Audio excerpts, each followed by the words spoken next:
Hello everyone, welcome to प्रथम academy.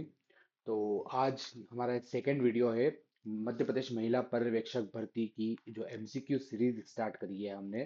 तो हर topic के हम इम्पोर्टेंट एमसीक्यूज और जो प्रीवियस ईयर क्वेश्चंस हैं वो ले रहे हैं और उससे उसको हम डिस्कस करते हैं। तो उसका सेकंड क्वेश्चन है, उसका ये सेकंड वीडियो है। पहला वीडियो अगर आपने नहीं देखा है, पहला वीडियो पोषण से संबंधित था, तो वो उसकी लिंक आपको डिस्क्रिप्शन में मिल जाएगी। तो वीडियो आप देख सकते हैं।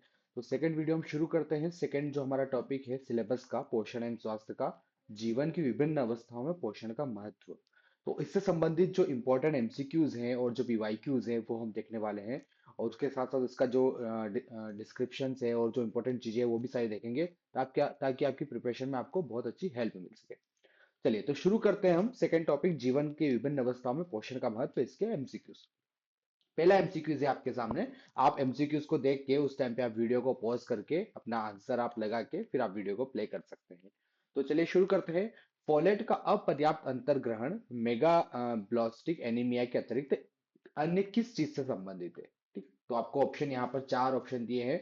गर्भावस्था के खराब परिणाम, गर्भावस्था के अच्छे परिणाम, स्वस्थकर परिणाम, या इनमें से कोई नहीं। तो यहाँ पे फोलेट जो होता है वो क्या होता है? फोलेट एक तरीके का विटामिन बी है, विटामिन बी का एक टाइप होता है। तो अगर विटामिन बी अच्छे से नहीं लेंगे तो उससे एनीमिया हो सकता है, खून की कमी हो सकती है। तो उससे उसका क्या रिजल्ट निकलेगा? तो उसका क्या हो सकता है? तो उसका करेक्ट आंसर है गर्भावस्था के खराब परिणाम। ठीक है। चलिए अगला क्वेश्चन हम देखते हैं। किशोरों को उनके वयस्कावस्था के भार का 30% और वयस्कावस्था की लंबाई का 20% से भी अधिक के दौरान प्राप्त होता है।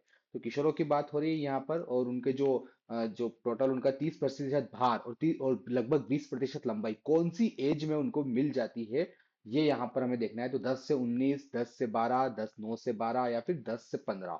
तो इसका करेक्ट आंसर है यहाँ पर 10 से 19 वर्ष। 10 से 19 वर्ष उस समय पे ग्रोथ जो है, वृद्धि बहुत तेजी से होती है। शारीरिक वृद्धि हो गई, मानसिक वृद्धि हो गई, बहुत तेजी से होती है। तो उस समय जो है लगभग इस आयु में जो किशोर है, जो लड़के हैं या लड़कियां हैं, उनकी भार का लगभग 30% और उनकी लंबाई का लगभग 20% इस समय पे ग्रो होता है। अगला प्रश्न है, आयरन न्यूनता के सर्वाधिक जोखिम में मौजूद जन समूह है। ठीक है।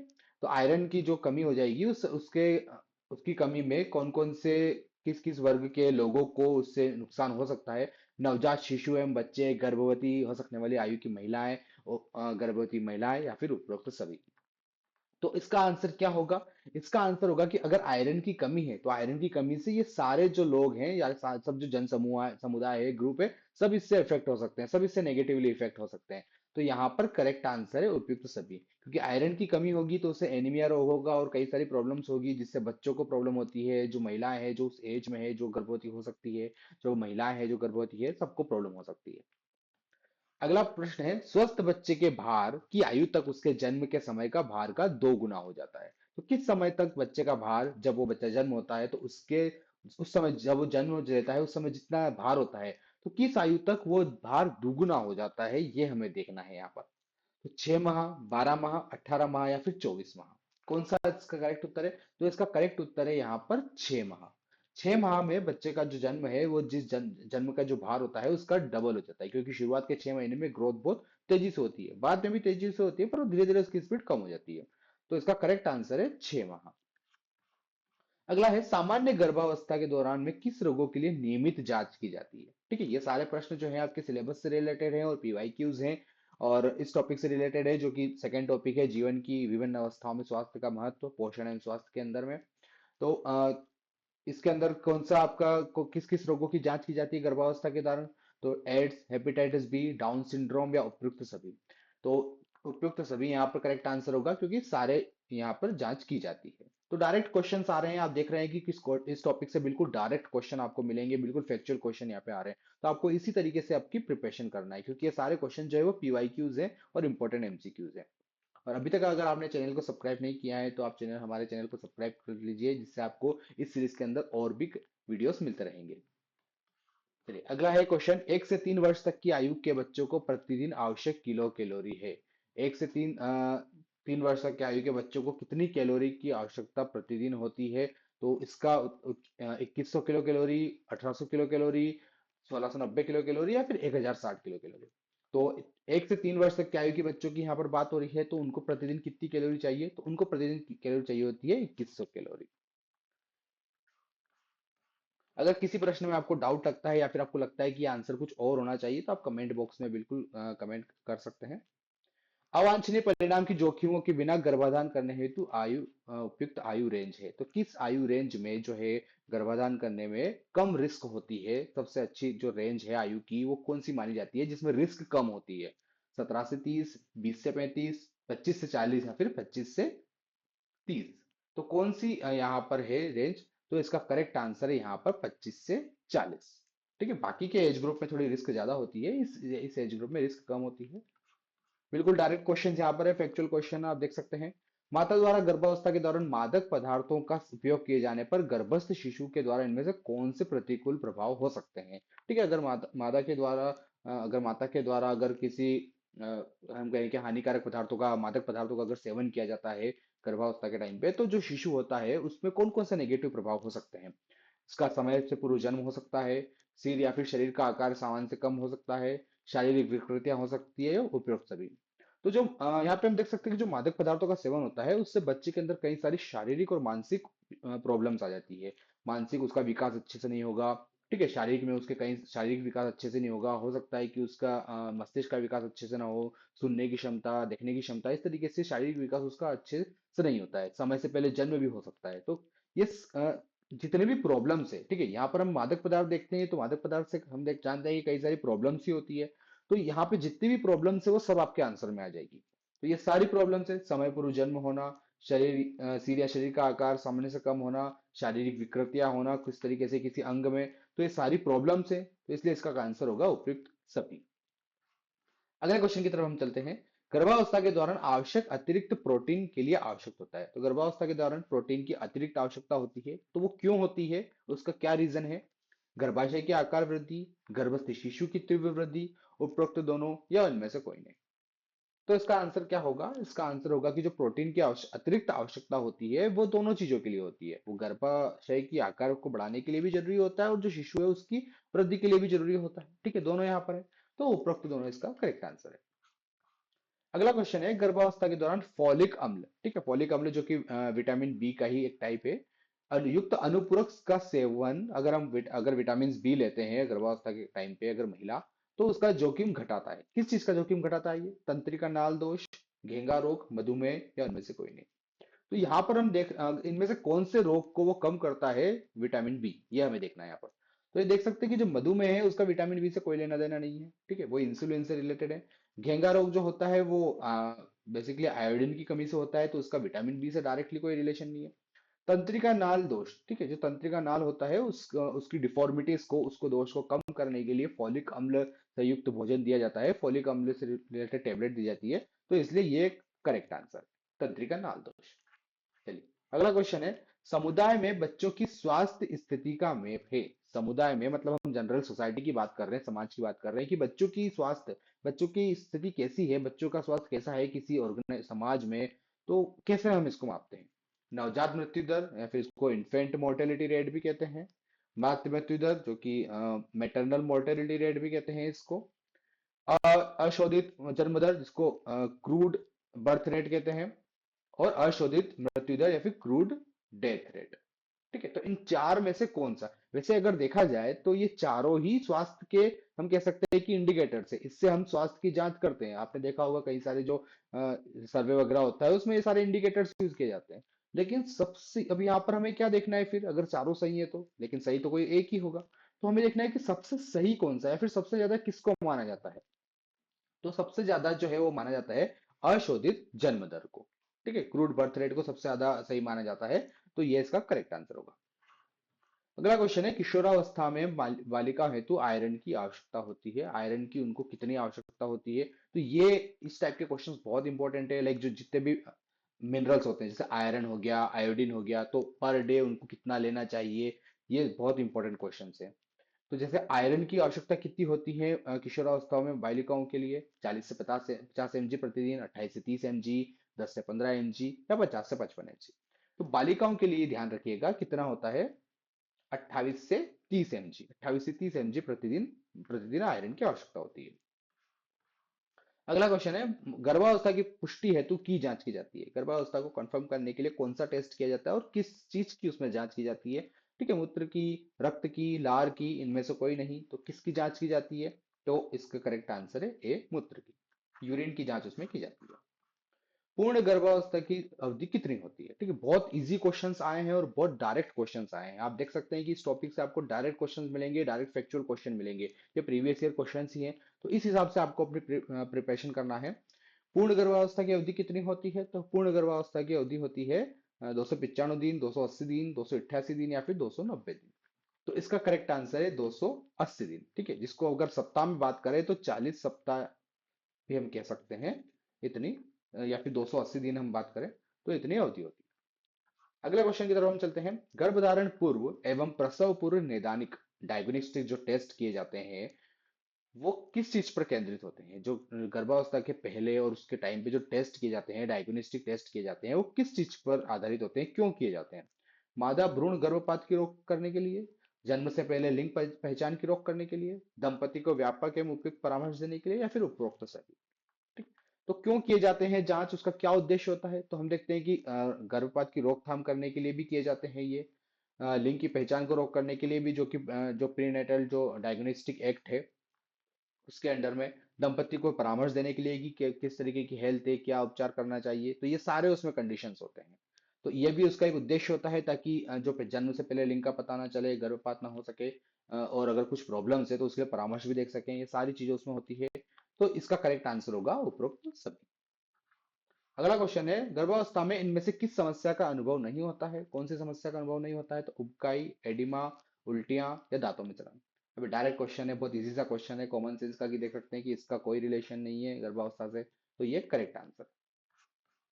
अगला क्वेश्चन है, गर्भावस्थाकालीन मधुमेह के कारण, अगर मधुमेह है, डायबिटीज है इस टाइम पे, तो कौन से शिशु, किस तरीके के शिशु का जन्म हो सकता है? शिशु में क्या प्रॉब्लम हो सकती है? जन्म के समय अधिक भार होगा, जन्म के समय कम भार होगा शिशु का, जन्म के समय सामान्य भार होगा, या फिर उपयुक्त सभी। तो देखो, अगर हम यहाँ पे इलिमिनेट करने की कोशिश करें तो उपयुक्त सभी तो होगा नहीं, क्योंकि सारे बहुत अलग अलग चीजें हैं, तो उपयुक्त सभी तो नहीं होगा। सामान्य भार यहाँ पे नहीं होगा, क्योंकि अगर मधुमेह हो रहा है तो कुछ अलग कंडीशन बन रही है, वो सामान्य कैसे हो सकता है ना? या तो भार कम होगा या फिर ज्यादा होगा उस टाइम पे। तो अगर मधुमेह है, डायबिटीज है, अगर गर्भावस्था के कारण टाइम पे महिला को, तो जो शिशु का जन्म होगा उसका भार कैसे होगा? तो उसका जो भार होता है वो बढ़ जाता है, उसका भार अधिक होता है। ठीक है। अगला क्वेश्चन है, इनमें से कौन गर्भावस्था के कारण का एसटीडी, ठीक है, एसटीडी जो सेक्सुअल ट्रांसमिटेड डिजीज है, ठीक है, जो यौन संक्रमित रोग है, वो नहीं है? तो यहाँ पर आपको बताना है कि कौन सा एसटीडी नहीं है, यौन संक्रमित रोग नहीं है। एनीमिया, एनीमिया जो होता है रक्त की कमी, syphilis, helps and hepatitis B, and ये एंड है, एंड हेपेटाइटिस सी, एड्स। ठीक है, तो यहाँ पर अगर आपको देखो, एड्स तो हमको पता है कि ये एसटीडी है, ठीक है, सेक्सुअल ट्रांसमिटेड डिजीज है। अगर आपको ये दो के बारे में नहीं पता, फिर भी आप देख सकते हैं कि एनीमिया तो रक्त की कमी होती है ना? एनीमिया का एसटीडी से कोई मतलब नहीं है, तो एनीमिया यहाँ पे करेक्ट आंसर है, ये एक एसटीडी नहीं। अगला क्वेश्चन है, प्रति पर जीवन के प्रथम वर्ष में, एक्चुअली शिशुओं की यहाँ पे कुछ मिस्टेक है, शिशुओं की संख्या नवजात मृत्यु दर कहलाती है। तो नवजात मृत्यु दर मतलब जो इन्फेंट मोर्टेलिटी रेट है, ये एक इंपॉर्टेंट इंडिकेटर से, जो कि बताता है कि एक वर्ष के अंदर कितने नवजात शिशुओं की मृत्यु हुई है। तो ये जो इन्फेंट मोर्टेलिटी रेट है वो किस टोटल कितने शिशुओं के ऊपर हम इसको कैलकुलेट करते हैं? 100 जीवित जन्म, 1000 जीवित जन्म, 10,000 जीवित जन्म, या फिर 1 लाख जीवित जन्म।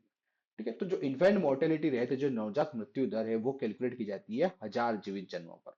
मतलब कि 1000 जीवित जन्मों में से कितने बच्चों की एक साल के पहले डेथ हो गई है, तो वो आईएमआर उस हिसाब से आता है। तो ये इंडिकेटर जितने भी हैं, आईएमआर, नवजात मृत्यु दर, मातृ मृत्यु दर, ठीक है, अशोधित मृत्यु दर, ये सारे बहुत ही इंपॉर्टेंट है, इसकी आपको डेफिनेशन और मतलब बहुत इंपॉर्टेंट है। अगला है, निषेचन से लेके 2 माह तक की समाप्ति तक, ठीक है, निषेचन 2 माह तक जो होता है, अंड कोशिका जो होती है उसको क्या कहते हैं? अंड कोशिका, गर्भस्थ शिशु, युग्मनज या भ्रूण, क्या कहते हैं उसको? 2 माह तक जो गर्भ होता है उसको उसको कहते हैं भ्रूण। भ्रूण जो होता है वो 2 माह तक कहलाया जाता है। अगला है, गर्भावस्था की तीसरी तिमाही के दौरान अपेक्षित भार वृद्धि है। तीसरी तिमाही की यहाँ पे बात कर रहे हैं। तो तीसरी तिमाही जो थर्ड ट्रेमिस्टर होता है, तीसरी तिमाही होती है, उसमें कितना वजन बढ़ सकता है, अपेक्षित है। ठीक है, तो जैसे कि लगभग 40 से 42 सप्ताह की यहाँ पर जो गर्भावस्था की अवधि होती है, और तीसरा सप्ताह जो होता है जो कि लास्ट होता है, लगभग 37 से लेके 40 या 42 सप्ताह तक ये आता है। तो इसमें कितना वजन जो है वो बढ़ता है, जो महिला है उसका, 1 पाउंड प्रति सप्ताह, 2 पाउंड प्रति सप्ताह, या फिर एक माह में 10 पाउंड, या फिर इनमें से कोई नहीं। तो क्या होगा इसका करेक्ट आंसर तीसरे त्रिमाही में? तो इसका करेक्ट आंसर है 1 पाउंड प्रति सप्ताह। एक मतलब हर सप्ताह में 1 पाउंड महिला का बढ़ता है वजन। अगला है, यदि गर्भावस्था में विशेष रूप से कैलोरी की मात्रा कम है तो कौन सी स्थिति उत्पन्न हो सकती है जिसके परिणाम स्वरूप गर्भस्थ शिशु के मस्तिष्क को ऊर्जा की आपूर्ति जो घट जाती है, जिससे मस्तिष्क का विकास कम होता है। ठीक है, तो कौन सी स्थिति होती है अगर गर्भावस्था के टाइम पे महिला अगर कम जितना भोजन लेना चाहिए उतना भोजन अगर नहीं ले पा रही है, अगर कैलोरी कम मिल रही है, तो कौन सी स्थिति हो सकती है, कौन सा एक नेगेटिव इफेक्ट हो सकता है शिशु के ऊपर जिससे उसका मस्तिष्क का विकास कम हो? एप्टोसिस, विपुटिता, किटोसिस या उपयोक्सिस? ठीक है, तो कौन सी स्थिति होगी यहाँ पर? तो करेक्ट आंसर यहाँ पे किटोसिस। किटोसिस एक तरीके का हम कह सकते हैं डिफॉर्मिटीज है, जिसमें जो बच्चा है, जो शिशु है, उसका मस्तिष्क का विकास अच्छे तरीके से नहीं होता है। अगला क्वेश्चन है, जन्म के समय कम भार को कितने पाउंड से कम भार के रूप में परिभाषित किया गया है? तो जन्म के समय जो शिशु होता है उसका वजन एक सामान्य वजन हम कह सकते हैं, अगर उससे कम होगा तो वो कम वजन में आएगा। तो वो कम वजन से कम होना चाहिए। 4.5 पाउंड, 7 पाउंड, 5 पाउंड, या 5.5 पाउंड? एक चीज आप देख रहे होंगे कि यहाँ पर वजन को पाउंड में लिखा गया है और ये क्वेश्चंस आए हुए हैं, तो यहाँ पर आपको किलोग्राम के साथ साथ पाउंड में भी आपको ध्यान रखना बहुत जरूरी है।